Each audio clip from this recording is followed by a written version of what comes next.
السلام علیکم ناظرین، جیسا کہ ہم نے پچھلی ایپیسوڈ میں دیکھا تھا، علاؤالدین کے پاس خزانے کا نقشہ ہوتا ہے اور علاؤالدین صاحب رات کاروان سرائے میں گزار رہے ہوتے ہیں۔ علاؤالدین صاحب اپنے سپاہیوں سے کہتے ہیں، سپاہیوں، ہم اکیلے یعنی شہر نہیں جا رہے، کوئی نہ کوئی تو ہمارا تعاقب کرے گا، ہمارے پیچھے آئے گا۔ سپاہی کہتے ہیں، حضور ہم نے تمام اقدامات کر لیے ہیں۔ اتنے میں غنچہ خاتون کو دکھایا جاتا ہے۔ غنچہ خاتون دروازے پر کھڑی ہوتی ہے اور اپنے ساتھی سے کہہ رہی ہوتی ہے، تمہیں معلوم ہے کہ تمہیں کیا کرنا چاہیے؟ وہ کہتی ہے، جی مجھے علم ہے، میں نے کیا کرنا ہے۔ غنچہ خاتون اندر داخل ہوتی ہے۔ غنچہ خاتون کو دیکھ کر علاؤالدین کہتا ہے، ہم یہاں دوبارہ مل رہے ہیں، آپ ہمارا پیچھا کر رہی ہیں یا کوئی یہ اتفاق ہے؟ غنچہ خاتون کہتی ہے، میرے بابا یعقوب صاحب یعنی شہر کے سرحدی بازار میں موجود ہیں، میں نے تو سنا تھا آپ کو سب کچھ معلوم ہے، تو آپ اس کو کیسے نظر انداز کر سکتے ہیں؟ علاؤالدین ہنستا ہے اور پھر کہتا ہے، آپ میرے بارے میں بہت کچھ جانتی ہیں۔ پھر علاؤالدین کہتا ہے، جب تک ہمارا راستہ ایک ہے تب تک آپ ہماری مہمان ہیں، آ کر ہماری میز پر بیٹھیں۔ پھر غنچہ خاتون مسکرانے لگ جاتی ہے اور علاؤالدین کو کہتی ہے، کیا آپ میری زمین پر میری میزبانی کریں گے مدرسے کے لڑکے؟ علاؤالدین صاحب یہ دیکھ کر مسکرا رہے ہوتے ہیں۔ پھر غنچہ خاتون کہتی ہے، سرائے والے کو، اے سرائے والے، ہمارے لیے دسترخوان تیار کرو۔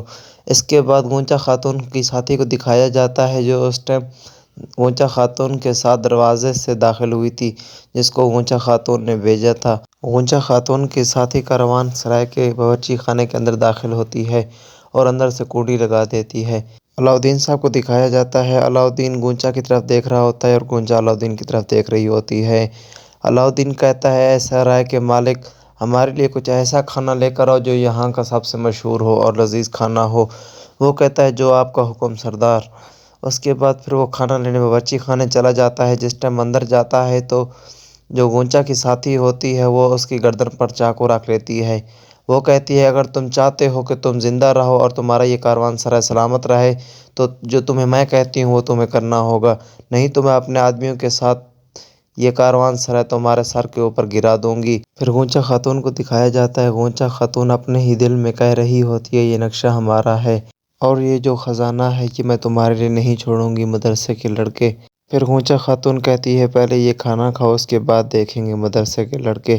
پھر غنچہ خاتون کی ساتھی کو دکھایا جاتا ہے، وہ باورچی خانے میں کھانے میں کوئی چیز مکس کر رہی ہوتی ہے اور وہ جو کاروان سرائے کا مالک ہوتا ہے وہ اوپر کھڑا دیکھ رہا ہوتا ہے۔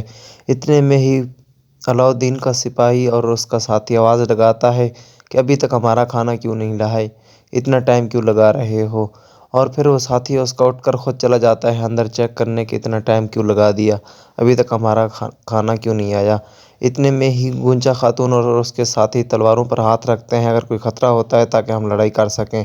پھر جس ٹائم وہ اندر جاتا ہے دیکھتا ہے وہ اکیلا ہی کھڑا ہوتا ہے، کیونکہ وہ ایک پہلوان سا ہوتا ہے اور اس کے آگے جو غنچہ کی ساتھی ہوتی ہے وہ چھپ جاتی ہے، اس کو وہ نہیں دیکھ سکتا۔ پھر وہ اسے کھانے کا کہہ کر واپس چلا آتا ہے۔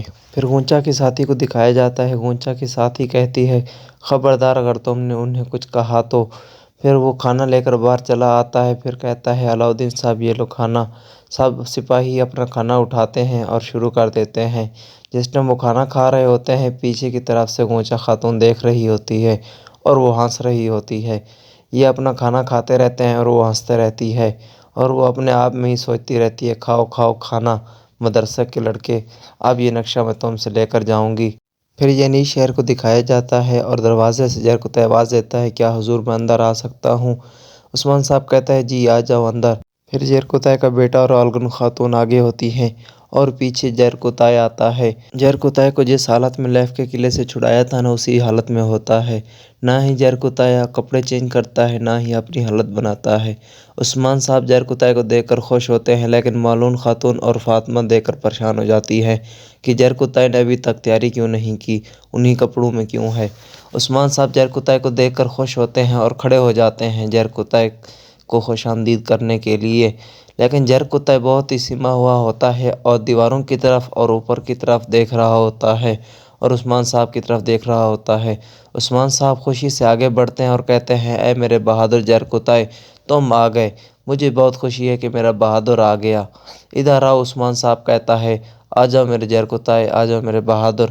لیکن زہر کتا وہاں دور سے کھڑا دیکھ رہا ہوتا ہے۔ عثمان صاحب کہتا ہے آ جاؤ میرے بہادر، آ جاؤ میرے گلے لگ جاؤ۔ زہر کتا کہتا ہے آپ کے کپڑے گندے ہو جائیں گے۔ عثمان صاحب کہتا ہے یہ کیا کہہ رہے ہو؟ عثمان صاحب کہتا ہے ایسا ممکن نہیں ہے، آ جاؤ میرے بہادر۔ پھر عثمان صاحب زہر کتا صاحب کو اپنے گلے سے لگا لیتا ہے، کہتا ہے میرے پیارے زہر کتا، میرے بہادر زہر کتا۔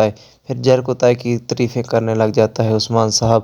عثمان صاحب زہر کتا صاحب سے کہتا ہے زہر کتا میری طرف دیکھو، اور زہر کتا کو گلے لگاتا ہے، لیکن زہر کتا اپنے ہاتھ عثمان کی طرف نہیں بڑھاتا، اپنے ہاتھ زہر کتا باندھ کر رکھے ہوتا ہے۔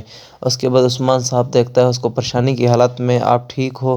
پھر پوچھتا ہے اس سے کیا آپ ٹھیک ہو؟ زہر کتا خاموش کھڑا رہتا ہے، زہر کتا کوئی جواب نہیں دیتا۔ پھر زہر کتا کا بیٹا آتا ہے، کہتا ہے عثمان صاحب میں آپ کے ہاتھ چومنا چاہتا ہوں۔ عثمان صاحب کہتا ہے ضرور۔ پھر زہر کتا کا بیٹا عثمان صاحب کے ہاتھ کا بوسہ لیتا ہے۔ پھر عثمان صاحب کہتا ہے میرے بہادر کو بھوک لگی ہوگی، آؤ بیٹھو کھانا کھاتے ہیں۔ زہر کتا کو کہتا ہے آ جاؤ میرے بہادر۔ اس کے بعد کہتا ہے اولگن اور ملہون جاؤ کھانا لے کر آؤ۔ ملہون خاتون اور اولگن خاتون کھانا لے کر آتی ہیں۔ زہر کتا لیکن وہیں کھڑا رہتا ہے۔ عثمان صاحب کہتا ہے آ جاؤ میرے بہادر، آ جاؤ، آ جاؤ میز پر بیٹھو۔ لیکن زہر کتا خاموشی کی حالت میں کھڑا رہتا ہے۔ پھر اولگن خاتون آتی ہے، زہر کتا صاحب کو کہتی ہے میں نے آپ کے پسندیدہ کھانے لائے ہیں۔ اولگن خاتون کہتی ہے جو بھی کھانے آپ کو پسند تھے میں آپ کے لیے لے کر آئی ہوں، لیکن زہر کتا وہاں خاموش کا خاموش ہی کھڑا رہتا ہے۔